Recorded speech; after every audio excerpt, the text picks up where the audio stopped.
أعوذ بالله من شر الشيطان الرجيم. بسم الله الرحمن الرحيم. الحمد لله رب العالمين، والصلاة والسلام على أشرف الخلق وأعز المرسلين سيدنا وحبيبنا أبا القاسم مصطفى محمد وعلى أهل بيته الطيبين الطاهرين. اللهم صل على محمد وآل Muhammad.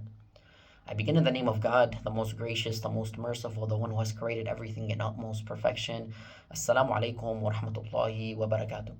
وكل عام وأنتم بخير بمناسبة ولادة الإمام الحسين عليه السلام، وبمناسبة ولادة الإمام السجاد عليه السلام، وبمناسبة ولادة أبو فضل العباس عليه السلام. I would first like to begin by congratulating you all on the birth of the third Imam of the Ahl al-Bayt, Imam Hussien alayhi salam, and on the birth of the fourth Imam of the Ahl al-Bayt, Imam Zayn al-Abidin alayhi salam, and on the birth of Abu Fadl al-Abbas alayhi salam. قال الله في كتابه المبين: بسم الله الرحمن الرحيم، وقاتلوا في سبيل الله الذين يقاتلونكم ولا تعتدوا إن الله لا يحب المعتدين. صدق الله العلي العظيم. What Allah subhanahu wa ta'ala is saying in this verse is He is trying to say, fight in the name of Allah subhanahu wa ta'ala, like fight in the way of Allah subhanahu wa ta'ala, but do not transgress. Allah subhanahu wa ta'ala surely does not like aggressors. The reason I decided to use this verse is because I want to focus on the last part of this verse, which says Allah does not like the aggressors. The reason I chose this verse, and this verse specifically, is because there is a huge misconception today that Imam Hussien alayhi salam's revolution was built on one point only, and that was that he wanted to go to war. He wanted to spill blood. If you look at the history of, let's say, Imam Ali alayhi salam, or Imam al-Hassan alayhi salam, or Imam al-Hussein alayhi salam, you look at their history, you read about their life, you see they were very, very good warriors. They were very good warriors. For example, you look at Imam Ali alayhi salam in the Battle of Uhud. You read about it and you see the stand he made. You see that he was a great warrior. You read about Imam al-Hussein alayhi salam, you also see he was a good warrior.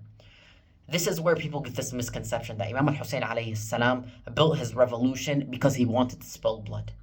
Which, my brothers and sisters, it's the exact opposite. Imam al-Hussein alayhi salam built this revolution for many reasons, and I'm going to speak about a few of them today. Firstly, Imam al-Hussein alayhi salam built this revolution because he wanted people to see the true faces, the true reality of Bani Umayyah, for example. Many people were brainwashed. Many people thought Muawiyah was a good person. Many people thought Abu Bakr, Umar, and Uthman, la'natullah alayhim, were good people. Many people thought Yazid, la'natullah alayhi, was also a good person. Imam al-Hussein alayhi salam, essentially with his revolution, he wanted to make it crystal clear that these were not good people. في البعض اليوم اللي بيفتكروا انه ثورة الامام الحسين، امام الحسين قام بالثورة لان كان بده يقتل الناس وهالشغلات. امام الحسين عليه السلام قام بثورته لان كان بده يبين حقيقة بني أمية للناس. في البعض كانوا يفتكروا انه بني أمية كانوا عالم منيح. كان بالعكس. امام الحسين عليه السلام did his thawra, did his revolution, because he wanted to make it apparent to all the people that Bani Umayyah were not good people. He wanted to make it crystal clear. Another reason Imam al-Hussein alayhi salam did his thawra and did his revolution is to show the true reality of the Ahl al-Bayt. People did not know who the Ahl al-Bayt truly were. People had misconceptions. People were brainwashed by Muawiyah, by Abu Bakr, by Umar, by Uthman, by Yazid. May Allah subhanahu wa ta'ala curse them all. They had misconceptions about all of them. My brothers and sisters, if you go look at ahadith for the Sunni brothers, for example, or the Sunni sisters, for example, if you go look at their ahadith, you go dive into their ahadith books, or you go watch a few videos, for example, there are some narrations, I don't know how true these narrations are, but there are some narrations that state that after the death of Amir al-Mu'mineen Ali ibn Abi Talib alayhi salam, a few people asked, how was Amir al-Mu'mineen killed? How did Abd al-Rahman ibn al-Mujam, la'natullah alayhi, how did he kill Amir al-Mu'mineen? They state that a lot of people explained it to some people and told them that he was killed during prayer. The reaction of these people were, in prayer, Amir al-Mu'mineen used to pray? My brothers and sisters, they were brainwashed to the point where they thought Amir al-Mu'mineen Ali ibn Abi Talib alayhi salam did not pray. It was to this point. It was to this point where they thought that some of them, that Amir al-Mu'mineen did not pray. It was to this point that some of them had this type of misconception. Some of them were so far gone that they thought he did not pray. So with Imam Hussien alayhi salam's revolution, he was bringing out the true reality of the Ahl al-Bayt alayhi salam, not these stories that were floating around, these fake stories. Another reason was Imam al-Husayn alayhi salam no longer wanted the people to be oppressed. One of the main things you learn from the story of Karbala, the events that took place, is no matter how much people you have believing in you, you must stay believing in yourself. Imam Husayn alayhi salam had 72 soldiers with him. 72 soldiers with him. And some of the riwayat state he was against 20,000. Some of them state 15,000. Some of them state 30,000. An average person today, he sees the number 72 against 20,000, or 72 against 15,000, or 72 against 10,000. Take it 72 against 1,000. Most people would not take those odds. Imam al-Husayn alayhi salam, with the 72, he stayed strong and he stayed sabit on his true beliefs. He did not go astray. This is something else we learn from the revolution of Imam Hussien alayhi salam, is that it doesn't matter if you have one person with you. It doesn't matter if you have 10 people with you, or 20 or 30 or 40 or as much as you have. If you truly believe what you are doing is correct, stay on what you are doing. It doesn't matter if the opposing side has 1 million or 10 million. It does not matter. Stay on what you are doing. This is what Imam al-Husayn alayhi salam's revolution taught us. في البعض اليوم ما بيعرفوا أي شيء على ثورة الإمام الحسين عليه السلام. في البعض الشباب اليوم ما بيعرفوا أي شيء على ثورة الإمام الحسين عليه السلام. مفروض من الآباء والأمهات اليوم يعلموا أولادهم على ثورة الإمام الحسين عليه السلام. يعلموا أولادهم كيف جاهد الإمام الحسين عليه السلام. كيف جاهد الإمام الحسين عليه السلام باسم الدين، باسم الإسلام. It's very, very required today. It's not optional, my brothers and sisters. We must know what saved Islam.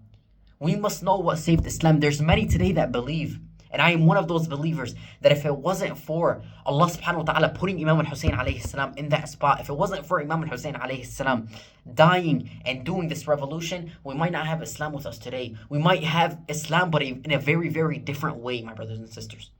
So it is very, very important, especially from the parents, from the fathers, from the mothers, it's very, very important to teach your kids what happened during Karbala. What did Imam al-Husayn alayhi salam do in his life? روي عن الرسول العظيم محمد صلى الله عليه وآله وسلم أنه قال حسين مني وأنا من حسين أحب الله من أحب حسين. The Holy Prophet says Hussein is from me and I am from Hussein. أحب الله من أحب حسين. Allah subhanahu wa ta'ala loves those who love Hussein. If you want to be loved by Allah subhanahu wa ta'ala, love Hussein alayhi salam. We read many verses that say Allah subhanahu wa ta'ala is with those who are patient. We read many verses that Allah subhanahu wa ta'ala is with those who pray. Allah subhanahu wa ta'ala is with those who love Hussein alayhi salam as well. بنقرأ آيات كتيرة بتقول إنه الله سبحانه وتعالى مع العالم اللي بيكونوا صابرة. بنقرأ آيات كتيرة أو أحاديث بيقولوا الله سبحانه وتعالى بيكون مع الناس اللي بيصلوا.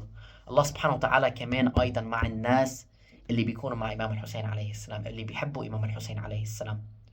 مثل ما قلت مهم جدا من الآباء والأمهات يعلموا أولادهم على ثورة الإمام الحسين عليه السلام، ويعلموا أولادهم على حقيقة ثورة الإمام الحسين عليه السلام. مثل ما قلت، في بعض الناس بيفتكروا إنه الإمام الحسين عليه السلام قام بثورته لأن كان بده يقتل الناس. مثل ما قلت، قام بالثورة لحتى يبين حقيقة بني أمية، وكمان يبين حقيقة أهل البيت. This is why Imam al-Husayn alayhi salam had his revolution. It was not to go out and kill. It was not because he was bloodthirsty. It's not because he had bloodlust or any of these stories that many people hear today. It was because he wanted to bring out the true reality of the Ahl al-Bayt, and he wanted to save his deen. He wanted to save Islam. This is why Imam al-Husayn alayhi salam had his revolution, my brothers and sisters.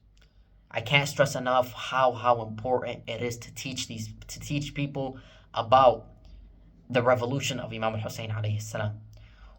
أوصيكم وأوصي نفسي أولا أن نتعلم على ثورة الإمام الحسين عليه السلام، ونتعلم ليش الإمام الحسين عليه السلام قام بثورته، ونعلم المؤمنين كمان لاش الإمام الحسين عليه السلام قام بثورته.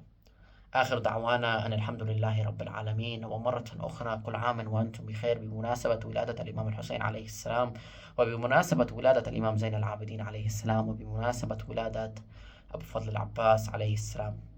رحم الله من قرأ سورة الفاتحة مسبوقة ببركة الصلاة على محمد وآل محمد. اللهم صل على محمد وآل محمد.